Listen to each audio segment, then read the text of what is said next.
আমন্ত্রণ জানাচ্ছি আপডেট সংবাদে। শুরুতেই জানিয়ে দিব গুরুত্বপূর্ণ শিরোনাম, এরপরেই থাকবে বিস্তারিত। শুরুতেই জানিয়ে দেব ইউক্রেন যুদ্ধ ইউরোপ জুড়ে ছড়িয়ে পড়তে পারে, হুঁশিয়ারি দিলেন রাশিয়া। জানিয়ে দেব জাহাজ লক্ষ্য করে ফের হুতিদের হামলা।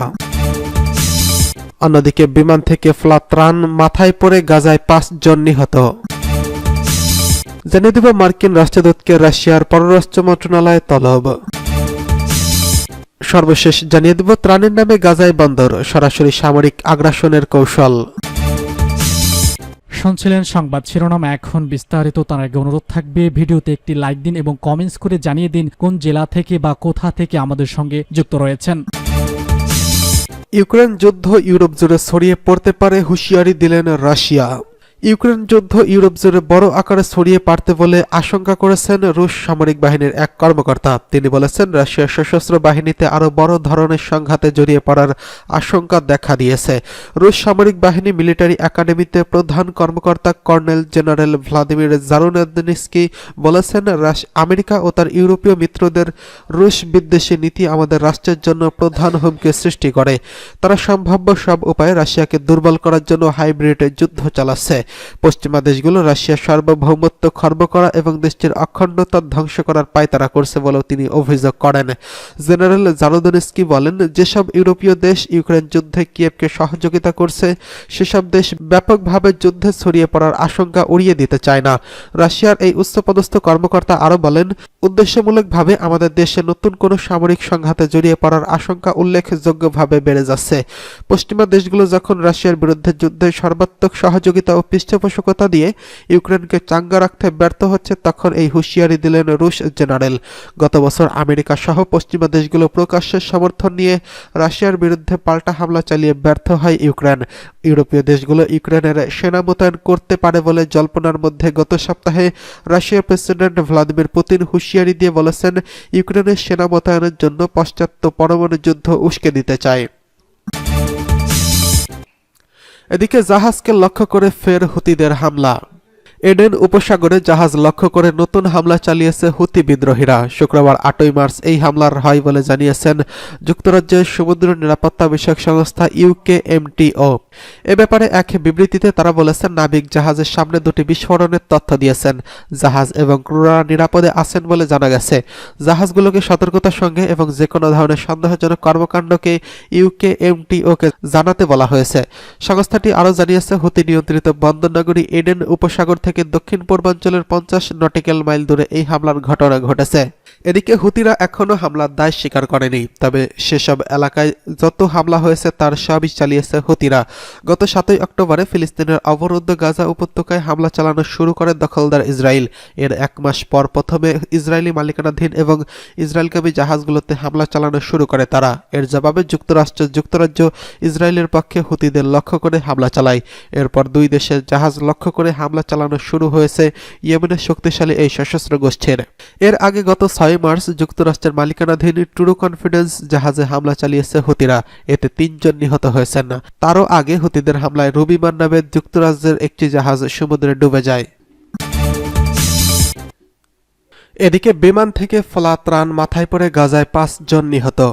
ফিলিস্তিনের অবরুদ্ধ গাজায় বিমান থেকে ফেলা ত্রাণ মাথায় পড়ে অন্তত 5 জনের মৃত্যু হয়েছে। শুক্রবার 8ই মার্চ আল শাতি শরণার্থী শিবিরের এসব ত্রাণ ফেলা হয়। এই ঘটনায় কমপক্ষে আরও 10 জন আহত হয়েছেন। ঘটনাস্থলে উপস্থিত সাংবাদিক খাদের আল জানুনের বরাদ্দে এই তথ্য জানিয়েছে যুক্তরাষ্ট্রের সংবাদ মাধ্যম CNN।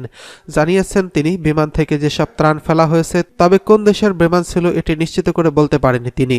আল শিফা হাসপাতালের জরুরি বিভাগের প্রধান মোহাম্মদ আল শেখ 5 জনের মৃত্যুর বিষয়টি নিশ্চিত করেছেন। আহত কয়েকজনের মধ্যে গুরুতর অবস্থায় আল শিফা হাসপাতালে রেফার করা হয়েছে। দখলদার ইসরায়েলের বর্বরতার কারণে দুর্ভিক্ষের দ্বারপ্রান্তে আছে গাজাবাসী। অনাহারে থাকা এসব মানুষকে সহযোগিতার গত কয়েকদিন ধরে বিমান থেকে ত্রাণ ফেলছে যুক্তরাষ্ট্র ও অন্যান্য দেশ। এদিকে প্রেসিডেন্ট জো বাইডেনের নির্দেশনায় গত শনিবার যুক্তরাষ্ট্রের বিমান থেকে প্রথমবারের মতো খাবারের 38,000 প্যাকেট ত্রাণ গাজায় ফেলে। এই সময় তাদের সহযোগিতা করেছিল জর্ডানও। তবে গাজার দাতব্য সংস্থাগুলো জানিয়েছে যে পরিমাণ মানুষ হতাহতে অনাহারে রয়েছেন সেটির তুলনায় এই ত্রাণ কিছুই না। জাতিসংঘের আন্তর্জাতিক সংকট গ্রুপের পরিচালক রিচার্ড গোয়ান এক সাক্ষাৎকারে বলেছিলেন, সাহায্যকারী সংস্থার কর্মীরা সবসময় অভিযোগ করে থাকেন বিমানের মাধ্যমে ত্রাণ ফেলার ছবি তোলার জন্য খুবই ভালো সুযোগ, কিন্তু এই পন্থায় ত্রাণ পাঠানো খুবই খারাপ। দখলদার ইসরায়েল গত 6 মাস ধরে গাজায় অব্যাহতভাবে হামলা চালিয়ে যাচ্ছে। এতে সাধারণ মানুষ বাড়িঘর হারিয়ে উদাস্ত হয়ে পড়েছেন। সমাজকর্ম না থাকায় তারা খাবারের সংকটেও পড়েছেন। এদিকে রাশিয়ার আভ্যন্তরীণ ইস্যুতে হস্তক্ষেপ, মার্কিন রাষ্ট্রদূতকে রাশিয়ার পররাষ্ট্র মন্ত্রণালয়ের তলব। রুশ বিরোধী কিছু এনজিওকে অর্থ সহায়তা প্রদান সহ রাশিয়ার আভ্যন্তরীণ বিষয়ে হস্তক্ষেপ করার অভিযোগে মস্কোয় নিযুক্ত মার্কিন রাষ্ট্রদূত লিন ট্রেসিকে রাশিয়ার পররাষ্ট্র মন্ত্রণালয়ে তলব করা হয়েছে। ওই মন্ত্রণালয় এক বিবৃতিতে বলেছেন, রাশিয়ার সমস্ত আসন্ন প্রেসিডেন্ট নির্বাচন সম্পর্কে ভুল তথ্য ছড়ানোর কারণে মার্কিন কূটনীতিকদের বহিষ্কার করা হতে পারে। রাষ্ট্রদূতকে সতর্ক করে বলা হয়েছে, মার্কিন সরকার ইউক্রেনে রাশিয়ার বিশেষ সামরিক অভিযান নিয়েও হস্তক্ষেপমূলক মন্তব্য করেছেন বলে অভিযোগ করেছে মস্কো। রুশ পররাষ্ট্র মন্ত্রণালয়ের বিবৃতিতে বলা হয়েছে, রাশিয়ান ফেডারেশনের অভ্যন্তরীণ বিষয়ে হস্তক্ষেপ করার প্রচেষ্টায়, বিশেষ করে নাশকতামূলক তৎপরতা চালানোয়, আসন্ন নির্বাচন ও বিশেষ সামরিক অভিযান নিয়ে বিভ্রান্তি ছড়ানোর চেষ্টায় দৃঢ় এবং সিদ্ধান্তমূলক দমন করা হবে। রুশ পররাষ্ট্র মন্ত্রণালয় বলেছে, তারা মার্কিন রাষ্ট্রদূতকে আরও জানিয়ে দিয়েছেন যে ওয়াশিংটনকে রাশিয়ার সমাজের মূল্যবোধ পরিপন্থী তৎপরতায় জড়িয়ে 3টি এনজিওকে আর্থিকভাবে সহায়তা প্রদান বন্ধ করতে হবে। বিবৃতিতে ওই 3 এনজিওর নামও ঘোষণা করা হয়েছে। রুশ পররাষ্ট্র মন্ত্রণালয় বলেছে, ওই 3টি সংস্থাকে আর্থিক সহায়তা প্রদান অব্যাহত রাখাকে রাশিয়ার আইনের লঙ্ঘন বলে বিবেচনা করা হবে। রাশিয়ার এর আগে বেশ কয়েকটি পশ্চিমা এনজিওকে অনাকাঙ্ক্ষিত ঘোষণা করে এসব সংস্থায় কাজ করাকে রুশ নাগরিকদের জন্য বেআইনি ঘোষণা করেছেন। সাম্প্রতিক বছরগুলোতে আমেরিকা ও রাশিয়া পরস্পরের কয়েক ডজন কূটনৈতিকদের বহিষ্কার করেছে।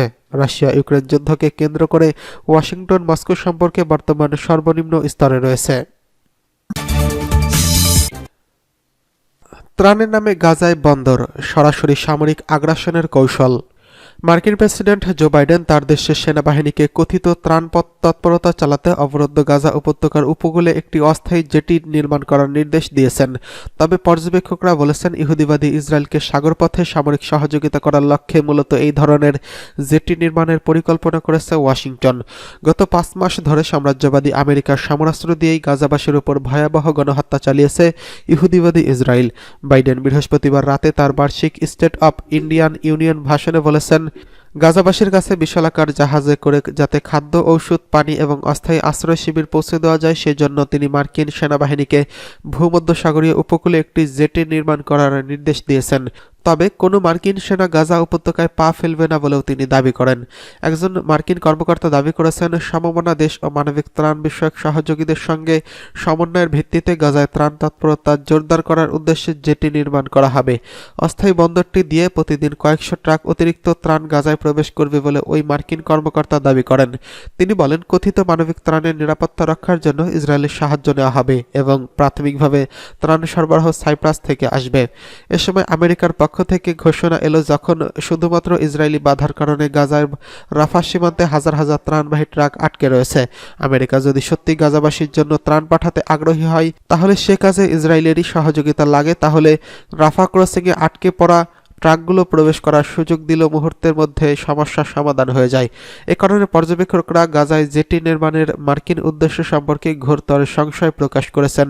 তারা বলেছেন, ইসরায়েলের সমরাস্ত্র দিয়ে 5 মাস ধরে পরোক্ষভাবে গাজাবাসীকে হত্যা করেছে মার্কিন সরকার। এবার ওয়াশিংটন নিজে গাজায় সেনা মোতায়েন করে এই উপত্যকার ফিলিস্তিনি জনগণকে হত্যা করতে চায় এবং সেই সুদূর প্রসারী লক্ষ্য বাস্তবায়ন করতেই বন্দর নির্মাণের জন্য ত্রাণ তৎপরতাকে অজুহাত হিসেবে ব্যবহার করা হচ্ছে।